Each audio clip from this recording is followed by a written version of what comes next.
never too old to start giving her.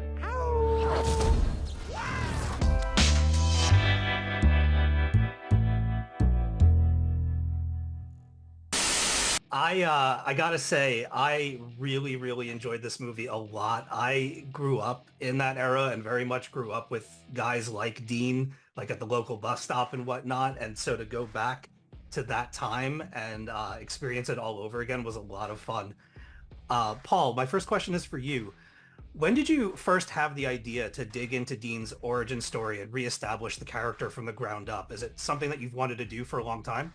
Yeah, it's been in the back of my mind for a really long time, and it was just a matter of COVID helped because all of a sudden I was just sitting at home and I had like a bunch of time, and then you just got hours and hours instead of being outside and being with your friends. So that's kind of where the time finally kind of coalesced, where I wasn't doing much else, and yeah, I could finally dig into what I really wanted to tell, that story of like, yeah, going back to 1989 and figuring out where the metal came from, figuring out where the, shotgun and beers, like, yeah, just the origins, just the origins of all that, the stuff that makes Dean such a fun character.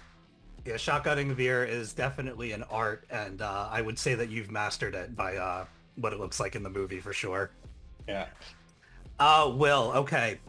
I'm a New York import who immigrated to Canada roughly 7 years ago.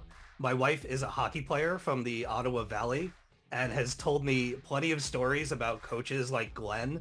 And I want to know, did any like person or place help inspire your performance, or is Glenn a man of your own design? No, your wife has the same experience that I have, and definitely went into, definitely informed how I played Glenn. Playing sports as a kid and growing up with a bunch of weird coaches, Glenn was sort of right in the front of my face, and I couldn't wait to dive into that character. I mean, just the way coaches talk, the way they act, the way they sort of lead kids is something that I grew up around.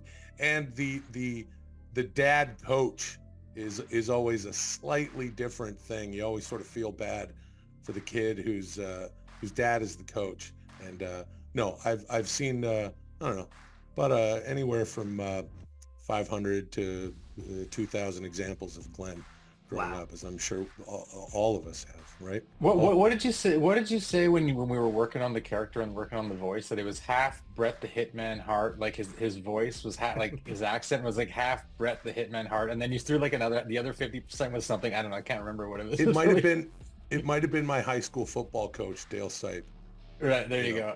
Who just has such a short way of speaking, which is just like he'd pull up in his Chevy Suburban, and we're all outside after school waiting around, and then he would just go round the poles, and then we'd have to run around, run the round the poles, Yeah. take a knee. Yeah, yeah. Barking more than coaching. Yes. You know over there, hey, give me. Yeah. Amazing. Paul, okay, I may be the only person on the planet asking this question, but I have to know. The way that Dean dismounts from his bike is exactly the way that I used to do it in the 80s. I used to run my BMX up a tree when I would come into my yard. Yeah, of course.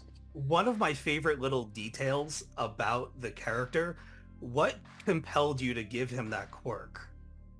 One of the things that I tried to remember, because I'm in my 40s, I was like, how can I not be a 40-year-old? And it was just trying to remember all those little things that you did when you were a teenager, that you were just like, jumping on picnic tables instead of just like sitting down at a picnic table, just like stuff that a 16, 17-year-old would do. They're just like, they're all so jacked up, like so much repressed energy and steaming and and just like all their emotions, and so it comes out in the funniest way. So yeah, just like instead of like getting off your bike and leaning it up against a pole, you jettison it as fast as it can into like an immovable object, and you just see what happens. It's like the subconscious death drive that all teenagers have. They don't care about their own safety, their own future, and they feel the same way about all the objects in their life, whether it's people or bicycles, BMXs, it's like, whatever. Hey, maybe it'll make a cool sound if it hits that fence real hard. You know what I mean? Something like that. I love the thunk of that front tire hitting that tree when I was a kid so much. And like one of the things that blew me away, particularly about your performance, is all the little things about Dean and all the like the way that you were able to go back to being a 17-year-old from the moment that like you're walking into the venue and you're like, here's my ticket, and you give the guy at the door the finger on your way in. I just all those little flourishes. I love that stuff so much. Yeah, I mean, it's sort of just really funny because I had 55 encounters with bouncers that ended terribly every time for me.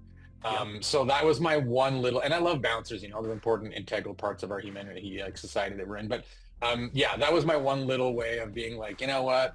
It's not always great, but that was my kind of like my get back for being thrown down the stairs at the Night Gallery in 1996. R.I.P. Night Gallery. Nice. I wish we had time. I have a couple of bouncer stories of my own from New York. All right, Will, I got another one for you. So like an armchair Gandalf, Glenn doles out some sage-like advice from his recliner. I need to know, how comfortable was that chair? Did you try out other furniture before landing on that one? Because you looked comfy in that thing. Look, the production design of this movie is incredible. You are in 1989, and it was the same for the actors on the set. You walked on the set and you were like, it's very easy to do your job when the set looks the way it did, literally everything that is passing through your hands, the hair, the makeup, the wardrobe. And, like other elements of the film, it was very easy to get into Glenn. When the chair was so comfy that I did nod off a little bit. It helped that it was, a recliner. And yeah, a cloth recliner, far be it from anybody with any class in the 80s, certainly Glenn notwithstanding. To have a leather recliner, no. It was cloth. You could lay on it naked, and it was extremely comfortable and hard to remember my lines while I was laying there. You could dry yourself with that recliner. It was, it was a towel, it was a couch, it was everything. Amazing. All right, Paul, I've got a scenario for you. You are the creator of a 3-day 80s themed rock and roll music festival, and you get to choose the headliner for each night. Who do you choose to shred in front of a field of thousands of headbangers? Oh, wow. Okay. I think you'd have to go with Motley Crue because that was like right down Main Street. Oh, That would be, when Kickstart My Heart starts playing. Anyway, like I'm not a huge Crue fan, but I know that would, if I'm a festival programmer, I would have to put Vintage Crue up there, even though Vince Neil is, he's a bit of a mess. I'd still want to, I'd still want to see him. Absolutely, 100%, without question, the headliners would be Van Halen. There is no band that affected my childhood and then my 20s right up until right now. There's nothing better than Van Halen. And then I would go with AC/DC. I know you're talking about rock, like metal and rock are kind of two different worlds, so I'm going to go more of a rock concert. And then AC/DC, just because their longevity. If you put together their catalog of absolute banger hits, there's 25 of them. You could just, their concerts are absolutely off the charts. So yeah, those are my three. I love it. I would buy a ticket to that in a heartbeat. Yeah. All right. I've only got you for one more minute, so I'm going to ask, what is next for Dean, if anything?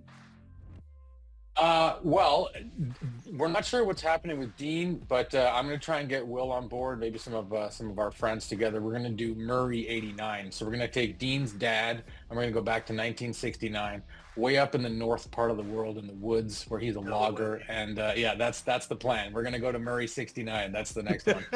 I love that. That's awesome. That's awesome. All right. Well, thank you very much, gentlemen. This has been a blast. I love the movie. I can't wait for other people to see it. And thanks for all the laughs and the good times. Right on. Cheers, Paul.